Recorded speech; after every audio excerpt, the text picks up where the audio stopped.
Hai, Assalamualaikum. Selamat petang. Hari ini kita live untuk The Daily Show bersama Madan untuk season kedua.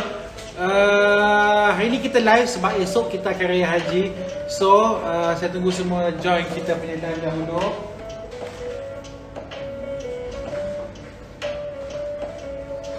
Kita tunggu ramai lagi yang tengok live kita. Okay, ni semua yang tengok live ni ada yang balik kampung ke tak ada ni? Tiba-tiba pula rasa sedih lagu ni. Hai, dah tengok live ni. Kejap lagi kita akan live bersama Madan pada pukul 5. So stay, tengokkan terus live ni. Kejap lagi pukul 5 baru Madan akan join kita punya live. Okay? Sebentar ya, saya rasa saya kena tukar lagu. Lagu ni macam sedih je.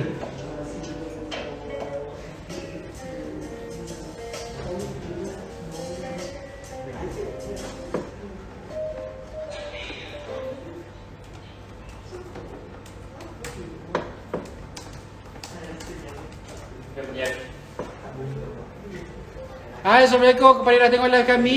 Kita akan live bersama Madan sebentar lagi pada pukul 5. Tapi sebelum tu, sebelum kita akan live bersama Madan, saya akan playkan some video. Kita akan tunjukkan testimoni vendor-vendor yang telah join ke dalam platform kami, okay? Oh, okay. Sebentar. Ini yang tengok live ni ada yang dah balik kampung ke semua sama macam saya, duduk kat KL je, tak boleh ke mana-mana. Okay, kita tunggu sebentar lagi pada pukul 5 baru Madan akan join kita punya live. Dan baru saya akan invite kita punya guest untuk hari ni, okay. So kepada yang nak tanya soalan, boleh terus tanya soalan. Nanti saya akan jawab soalan-soalan anda, okay. Kepada Dauza, Puan Dauza ni setiap hari ada. Ini pun tak balik kampung ni saya rasa ni. Semua tengok live je. Okay, kejap lagi kita akan playkan video. Video dah standby ke? Belum lagi? Okay, so saya akan playkan video. So kepada anda yang nak tanya soalan, boleh terus tanya. Kepada anda yang nak request live bersama Madan 5 minit, request sahaja, because kita akan benarkan anda untuk promosikan produk anda bersama Madan selama 5 minit. Selepas Madan habis interview kita punya guest untuk hari ni, okay. So saya akan playkan some video untuk anda. Sementara kita nak tunggu pukul 5. Dan ramai lagi yang join live kami. Saya akan playkan video dan anda boleh tengok video. Hai, Assalamualaikum, selamat petang. Tengah masak rendang ni adalah sedih tengah masak rendang. Masak rendang dekat mana tu?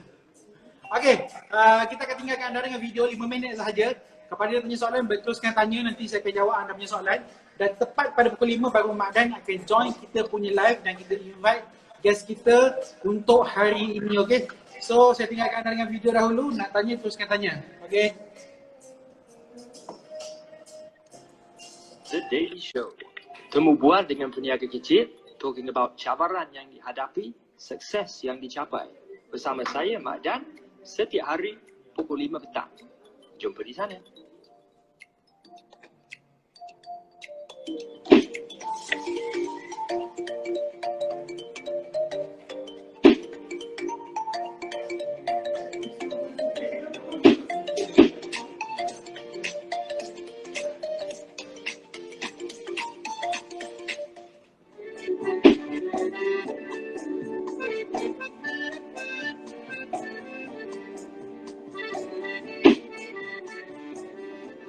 Oh, memang alhamdulillah. Macam tak sangka lah. Apa ni, ada yang nak order ikan bilis macam, oh, ikan bilis je pun, tapi order sampai dari Malaysia nak ke sana. Bila first dapat order daripada UK, saya tahun lepas lah, saya dah tak ingat bulan berapa, tapi bila first dapat notification tu kan, pagi tu saya check ada order daripada UK. Saya terkejut sekejap tau ada. Saya semalam pun dapat order besar. Apa ni, Alam Steve bagi tahu saya UK Muslims memang suka produk ni. Ya, betul. So, Selalu sangat. Lepas tu kita tengok packaging dia pun level international. Dan nampak macam produk-produk yang boleh pergi jauh lah. Tapi perasaan kan, Madan bila dapat order tu macam, oh excited je. Macam start mula-mula berniaga dulu excited je. First sale macam tak percaya lah bila dapat first sale, macam is it true orang dari UK nak dari jauh sana nak beli produk kami. That means produk nak duduk kapal terbang.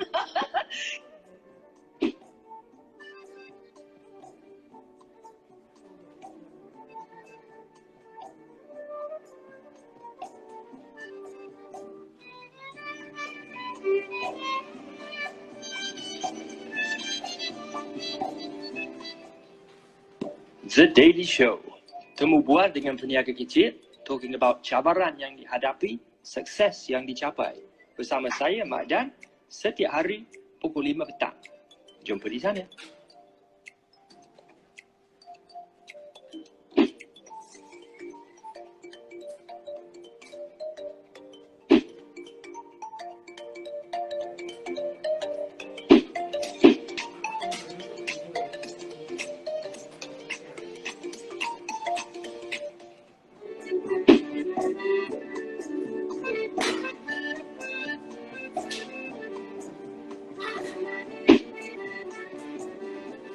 Oh, memang alhamdulillah. Macam tak sangka lah.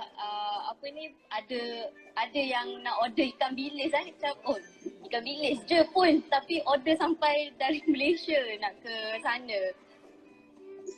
Bila first dapat order daripada UK, saya tahun lepas lah, saya dah tak ingat bulan berapa, tapi bila first dapat notification tu kan, pagi tu saya check ada order daripada UK. Saya terkejut sekejap Abang Madan. Saya semalam pun dapat order besar.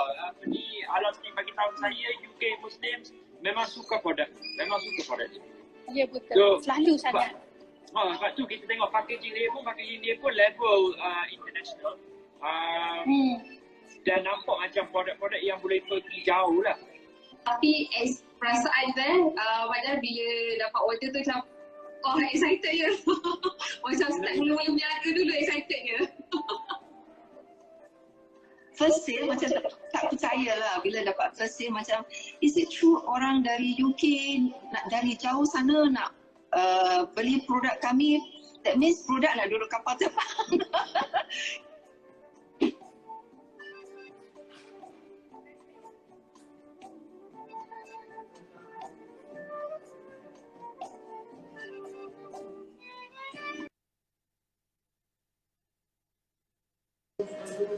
Hai kepada yang tadi kita dah tunjuk testimoni daripada usahawan-usahawan, vendor-vendor kita yang telah join ke dalam Halas ni, okay? So kepada yang tengah tengok kita punya live hari ni, kepada anda yang nak request live 5 minit bersama Mak Dan, anda boleh request sekarang. So nanti saya akan approvekan dalam pukul 5.20, 5.30 macam tu. Kita akan bagi anda cuma slot 5 minit untuk promosikan produk anda bersama Mak Dan, okay? So sementara kita nak pergi nak tunggu Mak Dan, pada pukul 5 saya nak share sikit. Ini antara produk kopi yang telah join ke dalam platform kami. Anda ingat Malaysia ada satu kopi tapi ada beberapa kopi yang telah join ke dalam platform kami. Saya sharekan. Ini adalah kopi Tok Minah. Ini adalah kopi keluaran anak Terengganu. So saya sharekan beberapa kopi yang telah join kepada kami. Ini adalah kopi Tok Minah. Ini adalah paling rare. Sempena musim durian, ini adalah kopi Musang King Durian Coffee. Ini antara produk yang telah join dalam platform kami yang konsepnya adalah kopi. So ini antara produk-produk yang telah join kepada kami lah. Kita ada kopi daripada Luaran Seribu. Dan kita juga ada kopi daripada Layar. Kopi ini adalah antara yang paling sedap juga. So ini antara produk-produk yang telah join ke dalam platform kami yang telah menjual kopinya ke UK. Okay, so mungkin ada yang tertanya, kenapa jual kopi ke UK? UK tak ada kopi ke? Okay, sungguh ulama kita tahu di UK mereka tidak menggunakan kopi 3-in-1 untuk membuat air. Mereka just guna kopi segar ataupun teh, sebut apa tu, daun teh. So kita nak bawa kelainan ke UK, kita bawa kopi yang 3-in-1 ni semua letak dalam platform kita dan orang UK boleh dapatkan produk-produk yang macam ni. Okay, so sambil tu saya nak ingatkan juga kepada anda yang dah join, ada yang tanya-tanya macam mana nak join ke dalam platform kami halasstreet.co.uk. Anda boleh pergi ke profil kami, ada link pendaftaran di situ. Just klik saja link pendaftaran di situ dan terus register ke dalam platform kami, okey? Kalau tak nak pergi kami punya profil, boleh juga pergi ke Mak Dan punya profil. Ada link pendaftaran dan terus klik di situ dan anda boleh tengok produk-produk yang telah kami pasarkan ke dalam platform kami halasstreet.co.uk, okey? So dah pukul 5, saya akan invite Mak Dan dahulu sebelum kita invite kita punya guest. Sebentar ya, saya invite Mak Dan dahulu. Hari ni mood raya lain, tak tahulah nak rasa sedih ke nak rasa gembira. Hello, Hai, Assalamualaikum. Halo. Waalaikumsalam. Apa khabar? Alhamdulillah. Okey, Mak Dan. Okey Hari ni lah. saya tak tahulah kenapa. Saya rasa raya tapi saya rasa mood tu macam mood sedih. Tadi tengok Madam membebel pasal dekat Instagram. Madam membebel pasal orang yang balik kampung. Teruk sangat Saya pun terfikir macam actually saya dah balik kampung, dah lama tak balik kampung tau. Even mak tak sihat ke, ayah tak sihat ke, still tak nak balik because kita tahu kita daripada kawasan yang bahaya. So tak nak bawa balik penyakit ke kampung. Stay je dekat KL, tunggu dah okey baru balik kampung. Memang Betul dah, kita yang perantau ni memang susah lah. Macam isteri saya, kita semua memang kita of course lah kita nak balik. Tetapi kita takut nak balik, kita akan membawa something penyakit kepada keluarga kat sana. So, tapi lagi sakit hati bila tahu kita ni duduk berkurung dalam rumah tapi orang lain je dapat siap bagi tips. Tu yang buat saya marah, siap bagi tips dekat Facebook semalam. Cara nak balik. Betul, segeramnya saya tengok geram betul. Geram juga. Bagi tips saya nak buat. Sedih je nak balik, tak boleh balik. Okey Madai, kita punya guest dah standby. Saya invite kita punya guest dahulu. Okay. Saya approvekan. Special day, kita ada YB hari ni. Betul, hari ni sebelum hari raya esok, hari ni kita ada guest yang sangat special. Bukan YB Makdan tau, ada YB hari ni. Okay. Madai dah ada. Okey Madai. Alright, okay, thank you Hairul. So tu saya baru cakap dengan Hairul, kita special sikit hari ni, kita ada seorang YB dengan live kita. So kita adalah Timbalan Menteri Pembangunan Usahawan dan Koperasi, YB Datuk Haja Mas Ermayati binti Haji Samsudin. Assalamualaikum YB. Waalaikumsalam. Apa khabar Maddan? Terima kasih. Alhamdulillah, khabar baik. Alhamdulillah. Actually saya baru teringat masa bila tengok Menteri Pembangunan Usahawan dan Koperasi, saya pernah buat kerja untuk kementerian ni. Oh ya. Ya, saya musim COVID ni jugalah buat rasanya dua kali buat kerja untuk kementerian ni. Kita buat video-video lah untuk usahawan dan koperasi lah sebenarnya. Saya ingat sebab belit lidah saya nak sebut usahawan dan koperasi. Koperasi. Agak panjang sikit dia punya nama kan. Tapi itulah saya punya challenge saya lah. So YB, apa khabar? Sihat? Baik, alhamdulillah sihat.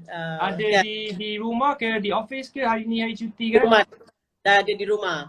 Di rumah lah hari Arafat, cuti kerana hari Arafat Alhamdulillah, insyaAllah.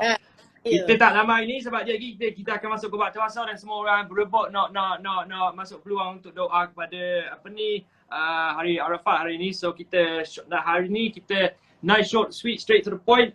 So mungkin just untuk starting mungkin kita boleh dapat YB untuk bagi sedikit perkenalan diri. Sebenarnya siapa sebenarnya YB, berapa lama dah dalam public service dan sebagainya, dan apa sebenarnya Kementerian Usahawan dan Koperasi, apa punya tujuan ataupun punya objektif dengan kementerian ni sebenarnya. Okey, Assalamualaikum warahmatullahi wabarakatuh dan salam sejahtera buat Maddan dan semua kru The Daily Show dan sebelah pendengar-pendengar, dan saya Mas Ermayati Samsudin, Timbalan Menteri Pembangunan Usahawan dan juga Koperasi. Okey, yang mana saya baru saja dan setahun lebih lah bersama dengan kementerian ni. Sebelum tu saya berada dalam Kementerian Pelancongan. Dan saya merupakan ahli parlimen Masjid Tanah, dan ini adalah merupakan penggal kedua. Dan sebelum saya menjadi ahli parlimen, saya serve Ketua Menteri Melaka, iaitu sekarang ni dah jadi TYT Melaka, Tun Ali Rostam sebagai pengawas selama 7 tahun. Dan saya juga merupakan seorang peguam. Okey, saya memang asal daripada Melaka, dan apabila berada dalam Kementerian Pembangunan Usahawan adalah merupakan satu pembangunan, satu kementerian yang cukup penting, terutama sekali dalam untuk menggalakkan dan juga membantu usahawan supaya dapat akses. Di bawah kementerian kita ni ada 9 agensi. Antaranya adalah Bank Rakyat, SME Bank, Institut Koperasi Malaysia, Suruhanjaya Koperasi Malaysia, Tekun, Protege, Perbadanan Nasional Berhad, PERNAS, kita ada Institut Keusahawanan Negara. Jadi itu antara 9 agensi-agensi yang berada di bawah kita. Dan SME Corp, yang paling penting SME Corp, kita nak sembang ni pun ada yang terlibat dengan SME Corp.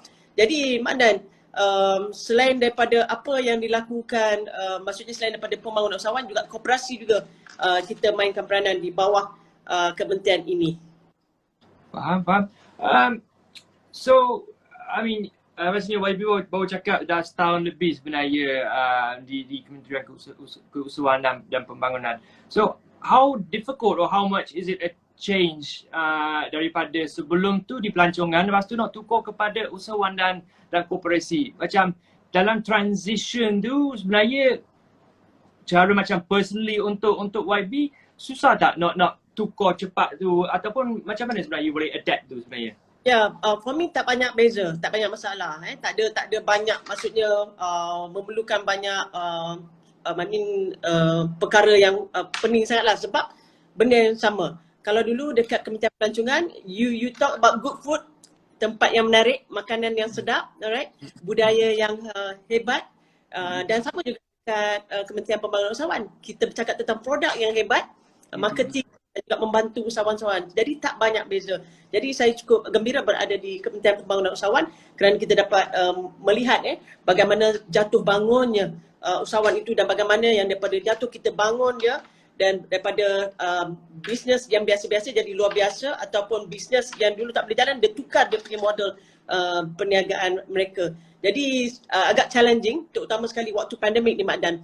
Sebab bila waktu pandemik ni, as you can see kita melihat yang paling tercabarnya, yang mencabarnya adalah usahawan-usahawan. Tetapi dengan adanya agensi-agensi di bawah Kementerian Pembangunan Usahawan, kita membantu mereka untuk mereka diberi ketahanan, daya tahan, selain daripada memberi akses kepada pembiayaan, selain daripada memberi akses kepada latihan, on holding, dan juga akses ke mereka untuk sistem digitalisasi. Sebab now kita tengok dulu ramai orang berniaga offline kan, dia tak heran pun nak promote dekat Instagram, TikTok dan sebagainya, but now dah jadi terbalik. And dah jadi luar biasa pula kalau kita membeli barang secara fizikal, sebab orang lebih senang untuk memberi barang secara atas talian. Jadi itu antara perkara-perkara yang maksudnya yang harus kita hadapi, yang harus kita adapt, dan harus kita melihat untuk bagaimana kelangsungan usahawan selepas ini. Jadi sangat teruja lah sebenarnya. Dan apa yang Mak Dan lakukan bersama kawan-kawan untuk mempromosikan usahawan-usahawan, terutama sekali untuk mereka memasarkan di luar sana. Thank you very much, because we need to have more people like Mak Dan dan juga kawan-kawan yang lain, yang maksudnya yang ada nama, yang ada maksudnya popular anda, memberikan bantuan, sokongan kepada usahawan dalam berhadapan dengan pandemik ini. Betul dah. Setuju sangat dengan apa yang YB cakap sebenarnya. Macam orang yang ada platform seperti saya dan artis-artis lain yang ada berjuta-juta followers di social media sebenarnya, instead of just posting things which tak ada apa bermanfaat, at least buat something yang posting, jangan share fake news or whatever, at least post something yang boleh bagi manfaat kepada penonton, siapa-siapa yang tengok sebenarnya. Sebab itu sebenarnya tujuan kita buat The Daily Show ni. Kita start masa lockdown sebab kita duduk brainstorm apa sebenarnya kita boleh buat untuk bantu IKS, untuk bantu usahawan over this pandemic lockdown yang agak panjang ni sebenarnya. Mungkin nak tolong segi kewangan ke apa, as a one off, yeah, maybe lah, but that's also not the answer lah. Tapi kalau kita boleh bagi a platform untuk kembangkan bisnes IKS ni, alhamdulillah. Macam saya baru cakap dengan guest sebelum ni, tak ingat siapa lah, tetapi kata pasal bantuan, all these things lah. Ada in English ada saying macam, you can give a man a fish and he'll eat for a day, or you can teach him how to fish and he'll eat for a lifetime. So it's the same sort of thing. You give the tools and let the others do the work, as opposed to just, okay, there's what you need to eat and eat it. You give the raw materials, and dia longevity dia agak panjang sikit sebenarnya. So rasanya YB dah masuk ke Kementerian Pembangunan Usahawan dan Koperasi ni pada a very challenging time. Betul tak dengan pandemik ni? So sebenarnya as a usahawan, as IKS, as a peniaga-peniaga mikro kecil ni sebenarnya, dan I rasa sometimes bila saya fikir pasal ni, rasanya sometimes koperasi, sometimes they are overlooked in this pandemic. Would you agree? Semua orang mikir pasal IKS, micro, tapi jarang sebenarnya kita tengok kepada koperasi yang besar-besar. But what actually are like some horror stories or challenges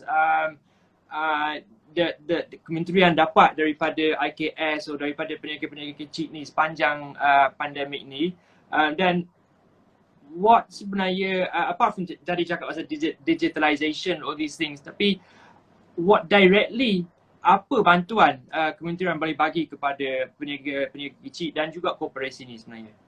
Okey, Mak Dan, ya, bila saya masuk dekat kementerian ni pada bulan 2 tahun lepas, masa baru pandemik, baru meletup in fact salah satu agensi dekat MedEc di kementerian kami Corp antara yang awal yang kena jangkitan. Jadi masuk saja kementerian tu kita pun dah kena dah kena berjaga-jaga. Jadi kalau kita tengok pada bulan 2 tahun lepas kita dah ada jalankan uji kaji, iaitu kaji selidik uji kaji pula yang melibatkan lebih kurang 3,855 usahawan di seluruh negara yang terdiri daripada perusahaan mikro, kecil dan juga sederhana. Jadi termasuklah informal. Kita lihat daripada apa yang kita dapat di situ. Jadi mereka memerlukan fasilitasi, maksudnya facility dari segi sudut pembiayaan supaya untuk mereka mengekalkan, maksudnya for them to bertahan, untuk mereka bertahan dalam waktu PKP.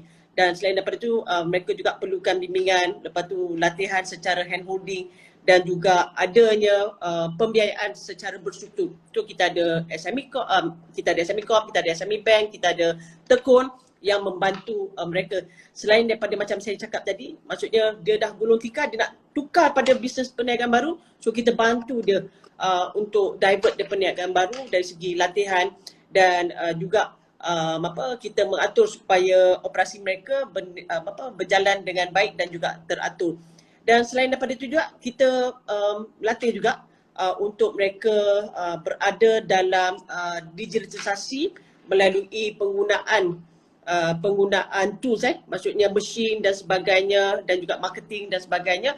Yang ini pun ada geran, Mak Dan, ada geran di bawah SME Corp, alright. Dan selain daripada itu juga, itu pada tahun lepas, jadi awal tahun ini juga kita ada buat kaji selidik, dan yang recently kita baru buat pada bulan Mei yang lepas. Pada bulan Mei yang lepas melibatkan 6,664 responden yang menyatakan, Madan, bila PKP ni actually menghimpit usahawan-usahawan, and kita di Kementerian Pembangunan Usahawan kita tidak gembira apabila PKP dikenakan secara ketat. Okey? Sebab survey menunjukkan bahawa apabila ada PKP secara ketat lagi 3.0 ni, kita punya usahawan kalau dalam tempoh 3 bulan lagi ni mereka nak bertahan, ada lebih kurang 580,000 usahawan-usahawan yang terkesan, yang mana mereka ini dijangkakan akan tutup perniagaan mereka. This is a very huge numbers. Okay, that's why my minister, okay, di kementerian kami kita fight supaya buka, benarkan sektor perniagaan ini buka. Kita akan patuh SOP dan we fought for that. Maksudnya kita fight untuk perkara itu, sebab kita tak boleh nak biarkan sektor ini tidak dibuka terlalu lama, sebab duit simpanan usahawan terlalu sedikit. Berapa sen sangat yang ada. Ada Madan, ada yang datang kepada saya di Masjid Tanah, datang kepada saya, dia ada buka kedai makan. Dia buka kedai makan, and then apa yang dijual hari itu pun tak habis, modalnya pun tak ke mana. And dia datang ke pejabat saya, dia minta sekampit beras, dan itu sangat sangat memberikan hati saya sangat sedih. Jadi kalau ini berlaku di tempat saya, banyak lagi perkara-perkara ini yang berlaku di tempat lain. Sebab itulah kita sedaya upaya inginkan supaya usahawan-usahawan ini diberikan ruang untuk supaya dapat dibuka sektor mereka dengan segera. Sebab itulah di bawah pengumuman Yang Amat Berhormat Perdana Menteri baru-baru ini, selain daripada financing yang kita bantu dan sebagainya, kita juga melihat untuk sektor yang first close last open, FCLO. First close last open ni antaranya sektor macam barber, spa, okay, catering dan event management, dan mereka ini yang antara yang terkesan. Dia lah paling awal yang tutup, dan besok kalau sektor boleh dibuka, mereka lah paling lewat yang boleh dibuka. Jadi bagaimana nak bantu, sebab tu kita fokus kepada mereka. Selain daripada itu juga, apabila PKP pertama kita tidak perasan mereka yang involved dalam industri mikro. Apa mereka itu industri mikro? Maksudnya mereka yang tidak ada registered with Suruhanjaya Syarikat Malaysia. Kita tidak ada database mereka. Mereka jaga kat rumah dan sebagainya, tepi jalan dan sebagainya. Jadi mereka ini sebenarnya yang the biggest numbers usahawan yang terkesan dan tidak ada bentuk bantuan pun kepada mereka. Sebab apa? Kita hanya based on data di SSM. Okay, sebab itu kita ada bagi geran khas prihatin masa yang kali pertama tu pada mereka yang registered with SSM. That's why lah from time to time dengan kaji selidik yang kita jalankan dan kita berikan, kita lihat bahawa usahawan mikro ini sebenarnya perlu dibantu.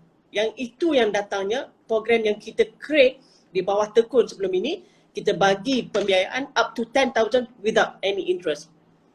Nah, ini dan masa tu memang cepat sangat habis. Masa tu nama dia CBRM, tekun di bawah program CBRM. Lepas tu kita ada TBRS with the minimum interest 3.5% tak silap saya, up to 10,000. Selain daripada itu juga ada lagi bentuk-bentuk bantuan dan juga financing yang kita bantu, dan terbaru yang baru ni masih lagi ada allocation untuk usahawan-usahawan mikro ni. Tak perlu ada SSM, tak perlu register dengan mana-mana. We can help them with RM5,000, up to RM5,000. You tak ada SSM, tak apa. With minimum document, I bagi you 4 dokumen je. Bagi IC, bagi bill elektrik, bagi account bank. Ni kita nak tolong ni. Yang ini usahakan di pihak kementerian kami. Antara perkara-perkara lah. Just to help the usahawan for them to sustain. At least mereka hidup dapat dapat melihat semula dia punya perniagaan. Ya, Mandan? Betul. And rasanya macam YB cakap sebenarnya, YB mungkin background pelancongan, YB tahu sebenarnya macam sebenarnya yang mikro ni yang jual nasi lemak tepi jalan, yang jual kuih-kuih, yang ada gerai-gerai kecil ni sebenarnya, yang ni sebenarnya ni adalah identiti negara kita sebenarnya, identiti Malaysia. So kalau hilangkan, kalau semua kena tutup kedai, sayanglah bila habiskan COVID-19 macam mana kita nak tengok tepi jalan dekat Chowkit, mana-mana dekat KL, dekat Terengganu ke mana-mana dekat Masjid Tanah kosong, tak ada orang jual tepi jalan ke apa. Sedih kan bila tengok. So baru ni sebenarnya kita ada satu boleh kata inisiatif untuk bendera putih, yang white flag punya inisiatif. So siapa yang tengah susah, tengah nak tak ada makanan ke apa, memang tengah tersak sangat, boleh letak bendera putih, lepas tu orang boleh pergi sedekah dekat rumah dia. Sebenarnya pendapat YB sendiri pasal inisiatif ni macam mana sebenarnya? Sebab dia macam 50-50 sebenarnya orang ni. Ada orang yang kata bagus, orang yang kata tak bagus. So YB sendiri macam mana? Mandan, actually inisiatif bendera putih ini sangat bagus. Why I said that? Because sometimes macam saya dekat kawasan, maksudnya bila kita ada akses through pimpinan masyarakat, melalui NGO dan sebagainya, kita bergerak aktif dan maksudnya kita cover semua. Jadi mereka boleh datang minta bantuan ataupun orang lain yang sampaikan keperluan untuk minta bantuan makanan dan sebagainya. So itu tidak ada masalah. But bayangkan kalau ada family duduk di tingkat 20 rumah flat ataupun 10 rumah flat, anak kecil lagi, tak boleh akses, tak boleh nak turun ke bawah, tak boleh nak minta bantuan. Jadi macam mana mereka nak ikhtiar? Jadi dengan mengibarkan bendera, that is one of the alternative yang boleh kita guna pakai. Dan saya harap jangan kita pandang negatif pada mereka yang maksudnya naikkan bendera ini, sebab semua keadaan semua tengah susah. Bukan hanya B40, Mak Dan, even M40 pun hari ini cukup terkesan. Even T20 pun, dulu T20 now dah no more T20. Jadi semua orang terkesan. Jadi sebab itulah apabila adanya inisiatif-inisiatif, I'm not against them. So maksudnya saya meraihkan inisiatif seumpama ini. Macam dekat Parlimen Masjid Tanah, saya minta bila adanya viral dekat Twitter, saya pun dah alert saya ni tim. Okay, standby, alert untuk bendera putih. Because saya tak nak orang kat Kuala Lumpur tahu bendera putih, tapi my team dekat pusat Parlimen Masjid Tanah, apa bendera putih ni? Dia pun tak aware. So saya cakap aware, please alert. So that maksudnya sekiranya ada aduan bendera putih, okay, we come up with the bantuan dan pertolongan kepada mereka. Dan daripada dalam masa 2 minggu masa dalam bendera putih tu hangat diperkatakan, di Masjid Tanah hanya ada 3, dan alhamdulillah kita dapat berikan bantuan kepada mereka. Tetapi banyak tempat lain kita tengok banyak bendera putih dinaikkan dan ramai yang turut memberikan sumbangan dan juga bantuan, which is good. But maksudnya sangat positif. Yang tak positifnya apabila dia dah mengibarkan bendera, tiba-tiba bantuan datang bertubi-tubi dan dia tak turun pun bendera. People keep on giving them sampaikan bersusun-susun beras dan juga bantuan. So maksudnya sesiapa pun maksudnya harus bertanggungjawab. Not only bendera putih Mak Dan, tetapi kalau you dah dapat inisiatif yang ni, you dah dapat daripada orang ni dan lain, just inform supaya bantuan itu boleh disalurkan pada orang lain. Sebab macam contoh yang Mak Berhormat Perdana Menteri berikan pada setiap ahli parlimen 300,000. Tak kisahlah dia ahli parlimen pembangkang ataupun kerajaan, semua dapat. Okey, alhamdulillah. Dan ini adalah satu saya kira satu sangat terpujilah ya, Mak Berhormat sangat terpuji dan dia tak mengira latar belakang. Dan bagi saya di Parlimen Masjid Tanah sebelumnya pengumuman daripada Yang Mak Berhormat, kita ada bagi juga untuk bantuan makanan. In fact kita pun ada buat infak almari rezeki. So saya just start saja dulu, saya beli barang every day. Orang memberi. Dan saya tak rasa, saya cakap dengan saya punya staff, tak payahlah you nak tengok sangat siapa yang ambil banyak kali dan sebagainya. So rezeki tu dekat mana-mana kan, Allah bagi kita rezeki kan. Lagi pula bila nak Aidil Adha ni, so maksudnya the more we give, the more that we get. Jadi itulah Mak Dan antara saya punya pendapat. Betul. Dan all these things je lah, kita kena perlu, kita tahu sebenarnya macam Wai katalah, kalau letak bendera putih lepas tu orang mari hantar sumbangan, take down the bendera. Only put it there when you really need it lah sebenarnya, sebab ada ramai yang lagi perlu daripada kita ke apa. Tapi betul, tapi satu point juga yang macam orang yang duduk dalam kondo, so kalau duduk tingkat 19, tingkat 20 letak bendera putih, siapa dia nak tengok kan. So I memang sokong sangat the inisiatif untuk buat macam tu, sebab memang sekarang ni dah berapa lama dah kita dalam pandemik ni, dan memang ada orang yang memang sangat-sangat perlu sekali, memang sangat desak sebenarnya sekarang ni. Dan macam YB katalah, bukan B40 saja, M40 yang saya tengok baru ni, golongan yang besar sekarang ni adalah M40 yang hilangkan kerja, so jatuh kepada B40. But this M40, they ada mortgage rumah, ada kereta kena bayar. So tiba-tiba hilangkan kerja, so macam mana nak bayar rumah, macam mana nak bayar ni, macam mana nak bayar tu, semua. So ialah kita tak boleh pandang kepada any one group in particular sebenarnya. Semua orang terlibat, semua orang terjejah sebenarnya.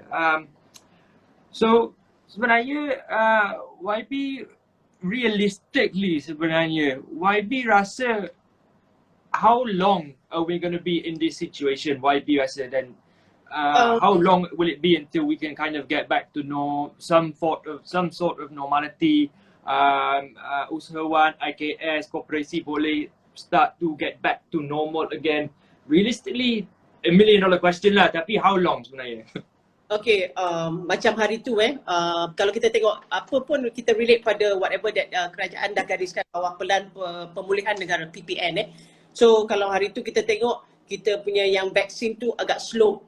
Tapi now announcement made by KJ dan juga PM semakin bertambah, dah lebih 470,000 satu hari. I'm not sure semalam berapa kan.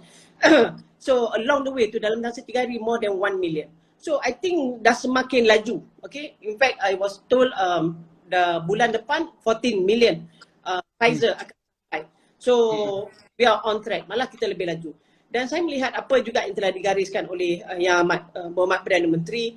I think it's not easy juga for us. Not to say that saya nak defend, tetapi saya cuba bersikap optimistik. Okay, saya cuba bersikap positif. Dan kalau kita tengok bersikap positif pun nak kena tengok dia pergi angka Mak Dan. Jadi angka yang telah diberikan oleh Tan Sri Hisham sebagai DG Kesihatan, dia pun bagi tahu yang affected now, memang ramai yang affected. But yang affected tu yang ada simptom tahap 1, 2, 3, maksudnya tahap 4 dengan 5 tu yang sangat rendah. Yang paling tinggi 1, 2, 3, maksudnya yang tak berapa teruk. Okay?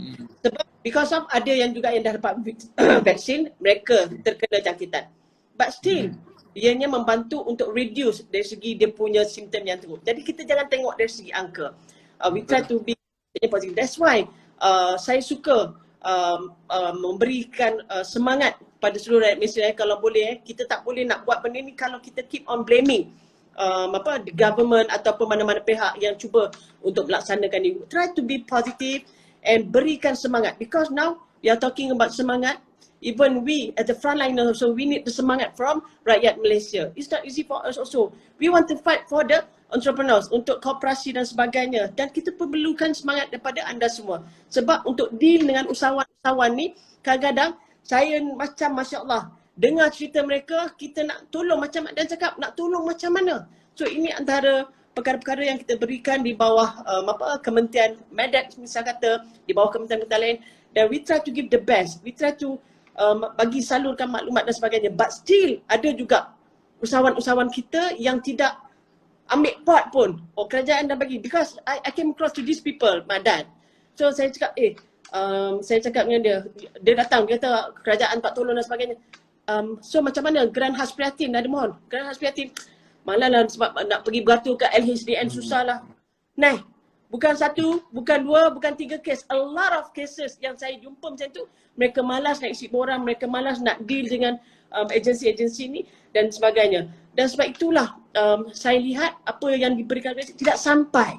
Okay? Because of ni. Sebab itulah saya ada juga yang dapat, yang sangat bersyukur apa juga yang telah diberikan kerajaan, walaupun RM500, walaupun bentuk galakan, pembiayaan dan sebagainya. Again, saya dengan saya melihat sangat positif with plan vaksinasi ni, once on track, sebagaimana plan pemulihan negara November onwards, insyaAllah. So masa kita punya social, ekonomi dan semuanya dah dibuka, dan akhirnya kita dah ni cuma dari segi untuk memulihkan usahawan-usahawan itu, di kementerian kami pastinya ada cara dan juga plan yang akan difikirkan dan juga dirancangkan untuk membantu the next phase selepas ini, insyaAllah. InsyaAllah. So again, it's very hard to say, but by the end of the year, if everything is still on track, which I hope it will be. Tapi betul sangat YB, macam there's a few kita tengok, I see on social media, on Facebook, there's a few people, there is a golongan yang apa-apa yang government buat, they akan play the blame game. Yeah, don't get me wrong. Not everything, because we're in a pandemic, is unprecedented. Nobody knew what to do in the beginning. But not everything that this government did in the beginning was perfect, was correct. But exactly, no government in the world did. Nobody knew what to do in the beginning. But at the end of the day, if you're just going to sit there and play your keyboard warrior and blame the government, blame this, dengan hashtag ni, dengan hashtag kerajaan gagal ke apa, what do you get from it? At the end of the day, it's not any beneficial to anybody. It's not going to beat COVID. It's not going to do anything. So at the end of the day, the scientists, the people in government, the specialists, they know what they're doing. They know what they're talking about. So just let them get on with it, insyaAllah. Then setuju sangat sebenarnya. Kita jangan tengok, of course kalau kita tengok angka tu memang takut. UK sekarang ni, saya tahu UK sekarang ni. UK sekarang ni every day 20,000, 25,000, 30,000 cases a day.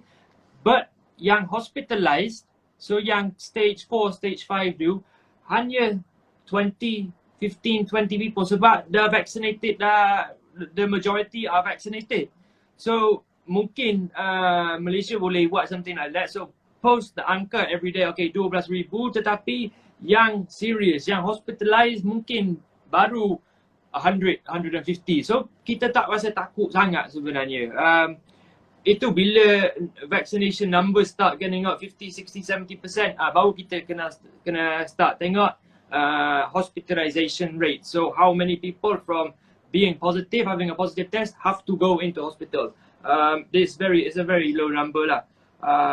So yelah, hopefully in the future, by the end of this year, I also ada selfish reasons why. I also nak balik jumpa dengan family kat sana. Everybody wants Raya coming out, Aidiladha is coming, tomorrow. So everybody nak balik kampung ke apa. Tetapi kita tak boleh. Sekarang ni kita tak boleh. It's very simple, duduk di rumah. It's boring. Memang bosan sangat, tahu. Semua orang tahu benda tu. Tapi duduk je di rumah. Duduk di rumah. Dan kadang-kadang orang ingat bila ada double, fully vaccinated, dah dah okey dah tak boleh dapat COVID dah, tapi masih boleh positif lagi. So it's it's a learning curve sebenarnya untuk everybody. YB rasa macam mana kalau yang double vaccinated tu, nak buat kelonggaran untuk yang double vaccinated?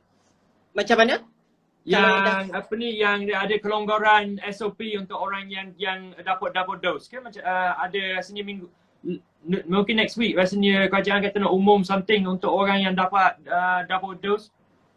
Ya, apa pun yang kita lakukan, kita still tertakluk kepada SOP, okay? Tapi bila dah diberi kelonggaran begitu, sebab why we need to bagi kelonggaran?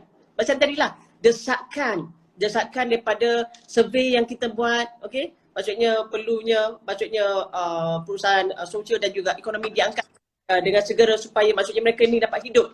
Jadi dengan adanya kelonggaran-kelonggaran ini, perlulah mematuhi juga apa juga SOP yang dah dikenakan.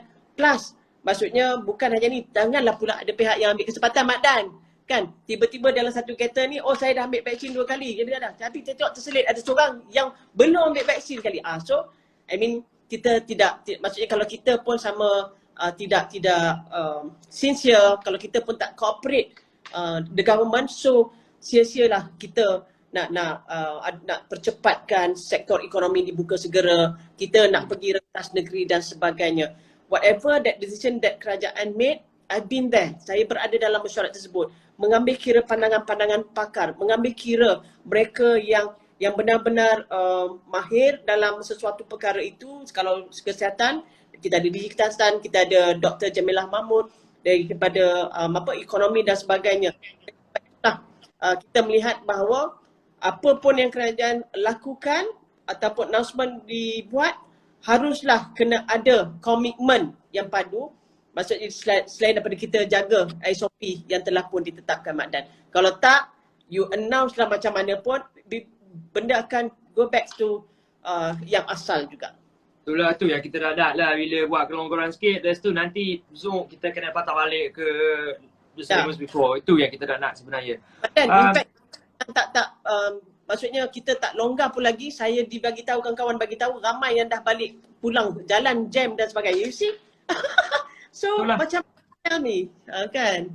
So kita, I don't know macam mana nak bagi tahu ke orang jangan buat macam tu. Macam bila dah nampak, yalah wifi bagi tahu semalam dekat Gombak penuh jam. Deh. Kenapa je? Apalah. Dia macam mudah lupa ke, tak tahulah apa. Tak tahulah, tapi UK pun sama. UK pun hari ni, Monday, dia habiskan lockdown dia. You can guarantee 200% malam ni parti habis. Esok lah tengoklah apa ni numbers akan tinggi pula esok sebab ramai jangkit pula semalam. Memang akan jadi. Just not bagi tahu orang just tapi take it slow. Kena take it slow. Kita still kena jaga jarak, pakai face mask. Semua ni sebenarnya untuk kebaikan kita. Bukan untuk menyusahkan. Memang menyusahkan, tapi menyusahkan untuk kebaikan. So it's something yang we have to go through sebenarnya. So really, just we're coming into the end of the show now. Just quickly, I want to ask, apa sebenarnya, what can Halal Street, what can we do to help? Apa yang kita boleh bantu sebenarnya, boleh buat untuk bantu kementerian sebenarnya? Okay. Bila Halal Street, because saya tengok Mak Dan selalu bersama dengan usahawan-usahawan, terutama sekali dalam untuk mereka ekspor produk-produk mereka ke luar negara dan juga bawa produk-produk mereka ke luar negara. This is very good because mereka tidak hanya fokus untuk local market, but they explore market di luar. Jadi di bawah Kementerian Pembangunan Usahawan dan juga Koperasi, kita ada program galakkan ekspor. Okay, yang mana kita di bawah SME Corp, kita ada berikan bentuk bantuan. Bentuk bantuannya antaranya dengan membantu untuk menumbuhkan pejabat operasi dekat luar negara, yang selain daripada kita buat promosi dan juga pemasaran dekat luar negara, dan kita bangunkan jenama dan kita bantu juga untuk usahawan-usahawan ini untuk buat kajian pasaran, kemungkinan ataupun risikan pasaran bersama dengan ejen pasaran, selain daripada buat bantu untuk mereka masuk ke dalam pasaran e-dagang dan juga membantu mereka untuk melatih khusus dalam seminar berkaitan dengan ekspor. So banyak lagi benda-benda termasuklah dapat sijil dan sebagainya, which is very important untuk usahawan-usahawan ada sijil pematuhan piawaian sebelum mereka bawa produk mereka keluar negara. Jadi di bawah Kementerian Pembangunan Usahawan, kita agensi yang mengaturkan adalah di bawah SME Corp. So Mak Dan, if you have any usahawan-usahawan yang Mak Dan tengok maksudnya boleh berpotensi dan sebagainya, ask them to come to MedEC.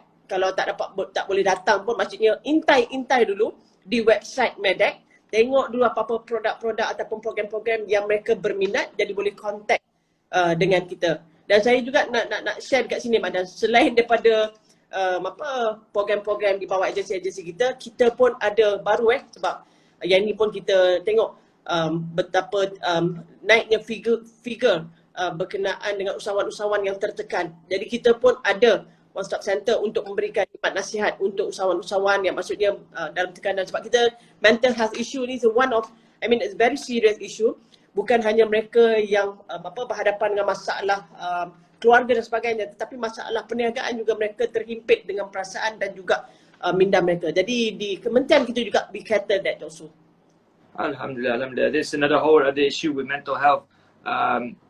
Sebab ialah ramai orang tertekan emosi kerana COVID ni sebenarnya hilang bisnes, hilang you punya everything lah. So ialah something untuk macam jaga orang yang tengah hadapi mental health sebenarnya is another something yang bagus sebenarnya daripada kementerian. Dan just untuk bagi tahu sebenarnya nanti lepas ni Halal Street akan masuk ke dalam market di Indonesia, Taiwan dan juga US. So lepas ni siapa-siapa yang usaha kecil IKS, ada 3 lagi market yang Halal Street akan membantu masuk ke dalam selepas ni, insyaAllah coming in the future. So okay, we come to the end of the show. Thank you so much YB kerana luangkan masa bersama kita di Halal Street hari ini. I think a lot of people have got a lot from what you shared today. I thank you so much.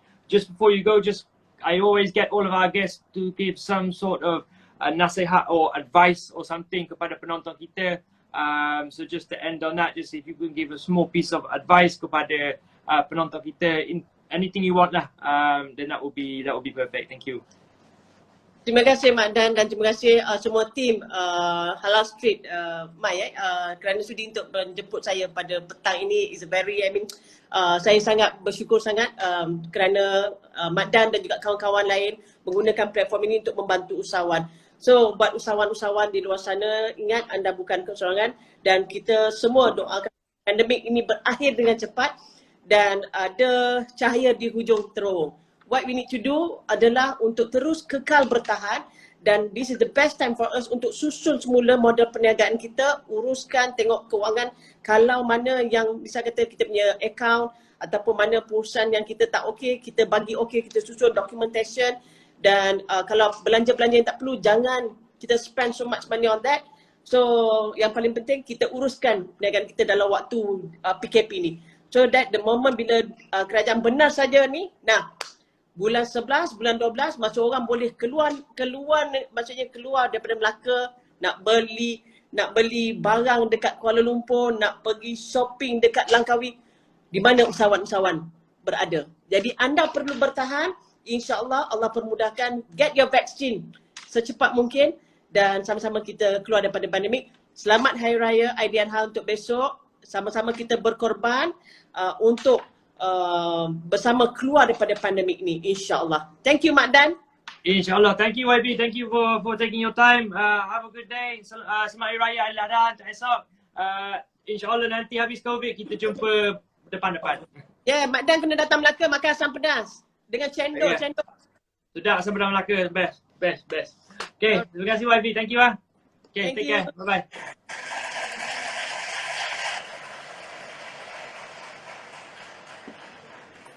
Okay, Hairul, are you there? Hai Madan, ada di sini. Ada di situ, alhamdulillah. Ada di sini tapi jiwa di mana-mana sebab nak raya kan so.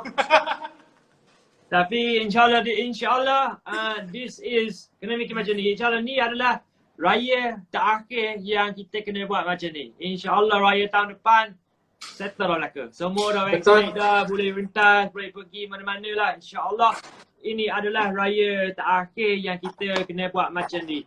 As long Betul, as Madam. everybody duduk di rumah diam-diam, jangan pergi mana-mana, duduk je dalam rumah tu. Kalau ada aku mari aku ikat je korang dekat rumah tu. Betul. Senang je. Madan, So- saya nak ulang balik Madan tadi. Madan dah beritahu yang halal street sekarang mungkin kepada yang dah join halal street, kita sekarang fokus kepada pasaran ataupun customer di UK. Baik, dalam masa 6 bulan akan datang, kita cuba mendapatkan pasaran produk Malaysia ni kita nak bawa ke Indonesia, Taiwan dan juga ke US. Untuk masa terdekat ni kita akan cuba dapatkan Indonesia dahulu supaya produk Malaysia ni dibawa ke Indonesia.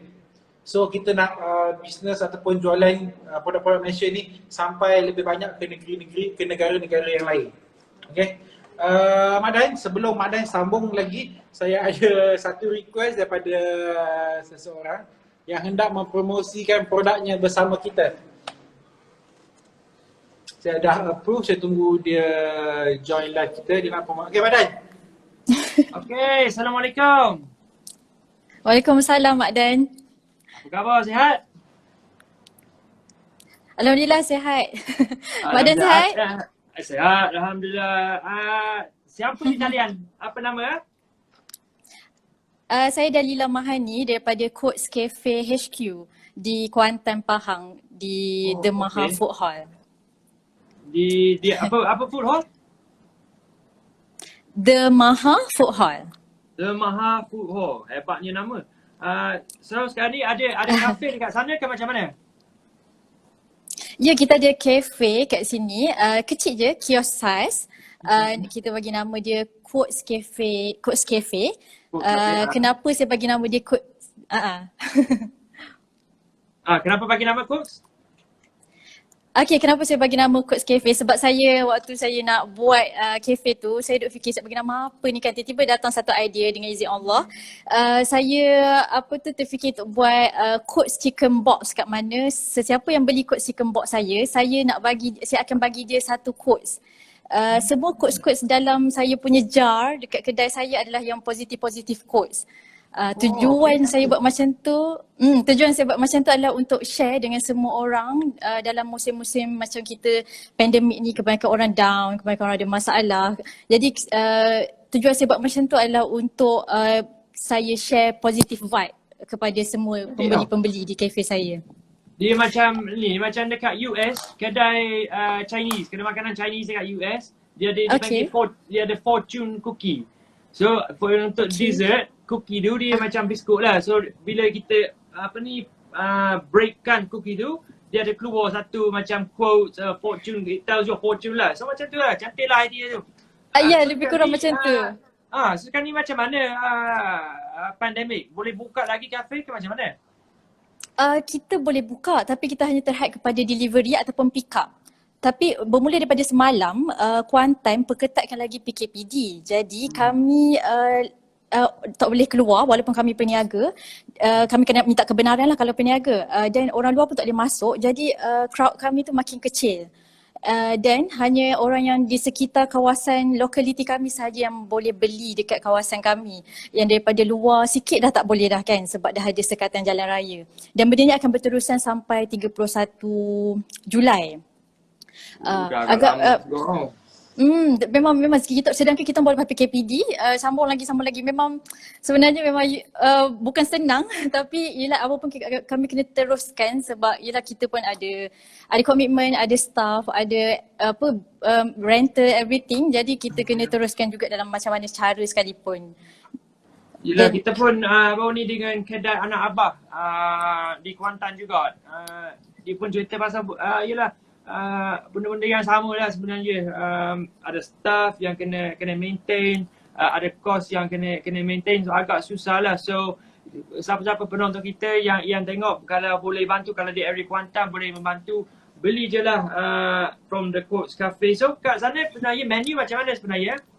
Okay, menu dia kita berasaskan chicken wing, ada wing and drummet. Lepas tu kita ada 4 flavor. Kita ada spicy, soy garlic, cheesy cheese dan spicy cheese. So saya ada bawa sampel macam ni. Kita bagi dekat customer buat masa ni macam ni. So ni quotes cafe kita. So ini quotes kita letak macam ni je dulu. Dalam botol tak ada. Cantik tak ada fancy mana pun sebab just nak make it the purpose tu jalan dulu.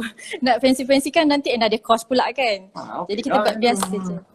So dalam dia macam ni saya sebagai contoh kita ada cheesy cheese macam ni, kita ada spicy, kita ada soy garlic.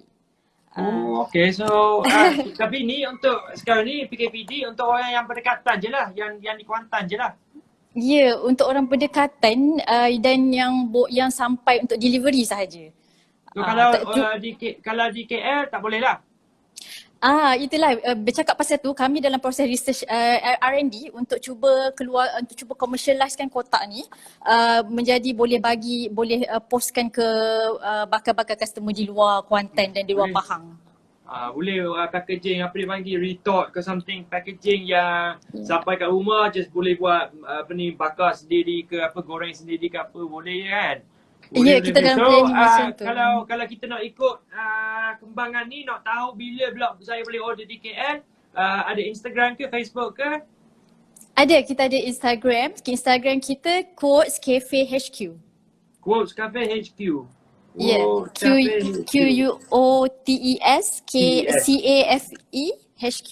Kecil, huruf kecil semua. Semua kecil semua. Quotes Cafe HQ. Okay, nanti saya followkan lah. So terima kasih. Untuk siapa yang sedang tengok sekarang ni nak tahu bila pula yang kita boleh order ayam, chicken wing, chicken drumstick yang daripada Quotes Cafe, boleh follow apa-apa posting daripada Instagram Quotes Cafe HQ. Dan insyaAllah nanti macam kita punya YP guest kita tadi cakap, hopefully end of the year by November, December dah boleh buka balik negara dah. So insyaAllah macam saya pun cakap kat kedai anak abah, nanti saya balik Terengganu, saya singgah Kuantan, kita masuk, kita jumpa semua dalam kita order. Ya, kita baik Mak Dan. Okay, terima kasih banyak. Ajak Hairul dengan Halal Street punya team. Terima kasih juga bagi saya peluang untuk share. Thank you so much.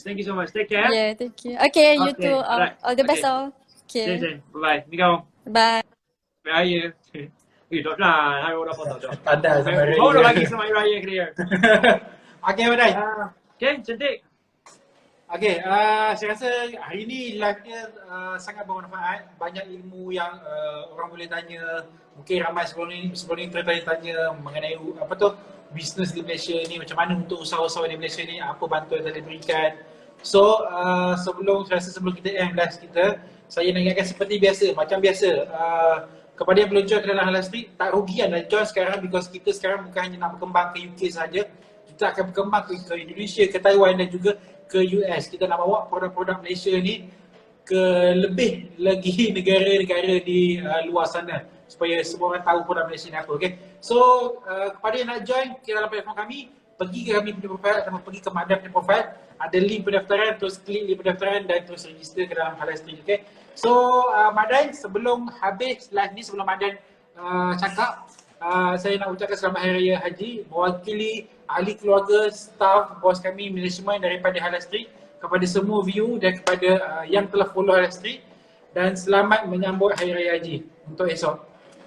Okay, Hairul, terima kasih kepada Hairul, terima kasih kepada YB kita hari ni, kepada guest kita hari ni. Saya rasa ialah episod yang baik hari ni untuk malam raya, sehari sebelum Raya Haji, episod yang sangat baik sebenarnya. Ialah saya daripada saya kepada semua penonton dan juga kepada semua tim di Halal Street, selamat raya Aidiladha, maaf zahir batin, minta maaf kalau apa-apa kesilapan daripada pihak saya, dan insyaAllah kita semua macam YB cakap, kita semua berkorban untuk masa depan kita. So apa pun, take care, we'll be back again tomorrow. Are we here? Rabu. Esok cuti. Esok semua cuti macam biasa. Rabu kita akan kembali semula dengan guest kita, okay? Okay, so esok kita cuti, kita rehat. We'll see you again on Wednesday 5 PM for the Daily Show bersama Mak Dan. Take care guys. Selamat Hari Raya. Maaf saya dah batin. Bye, selamat Hari Raya Mak Dan. Bye see you semua. guys. Take care. Salam pula.